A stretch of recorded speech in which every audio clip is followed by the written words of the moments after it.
അപ്പം നമ്മുടെ ഓണമൊക്കെ ആയപ്പോഴേക്കും വീട്ടിൽ സദ്യയൊക്കെ ഉണ്ടാക്കാമെന്ന് പറഞ്ഞു. പക്ഷെ രണ്ടാം ഓണത്തിൽ എല്ലാവരും വന്നിട്ടുണ്ട്. അപ്പം അന്ന് ഉണ്ടാക്കാമെന്ന് പറഞ്ഞാണ് ഇരുന്നത്. അപ്പം മറുവാൻ ഞാനൊക്കെ പറഞ്ഞ് ഇന്ന് ഉണ്ടാക്കി, ഇന്ന് ഓണമല്ലേ എന്ന് പറഞ്ഞ് ഞങ്ങൾ പിന്നെ കറിയൊക്കെ ഉണ്ടാക്കാൻ വേണ്ടി അടുക്കളയിൽ കയറി. അങ്ങനെ ഇവിടെയുള്ള പച്ചക്കറി വാപ്പി കുറച്ച് പച്ചക്കറിയൊക്കെ മേടിച്ചുകൊണ്ട് നമ്മൾ ആദ്യം ബീട്രൂട്ട് പച്ചടി ഉണ്ടാക്കി. അങ്ങനെ പിന്നെ ഓരോ കറികളായിട്ട് ഇങ്ങനെ ഉണ്ടാക്കിക്കൊണ്ടിരുന്നു. ഞാനും ഉമ്മയും ഉമ്മച്ചിയും കൂടിയാണ് അടുക്കളയിൽ കയറിയത്. അങ്ങനെ 3 പേര് കയറിക്കൊണ്ട് പെട്ടെന്ന് കറിയൊക്കെ ആയി. അപ്പോഴത്തേക്കും റൂണ വന്നിട്ടുണ്ടായി. റൂണ റേങ്കാക്കം വരുമെന്ന് വിളിച്ചു പറഞ്ഞിട്ടുണ്ട്. അങ്ങനെ അവർ രണ്ടുപേരും വന്നായിരുന്നു.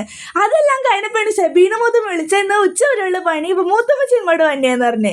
അപ്പം ഞങ്ങൾ ഇത്രയും പേരാണ് പ്രതീക്ഷ. പക്ഷേ കുറച്ചു നേരം കഴിഞ്ഞപ്പോഴേക്കും നമ്മൾ വാപ്പ വന്നായിരുന്നു. പിന്നെ സൈല മൂത്തും സഹല സഫൽ എല്ലാവരും വന്ന്. അങ്ങനെ എല്ലാവരും ഉണ്ടായി. ആരും ഉണ്ടാവില്ല എന്ന് പറഞ്ഞിട്ട് ഇവർ മിക്കവരും ഇന്ന് വന്നായിരുന്നു.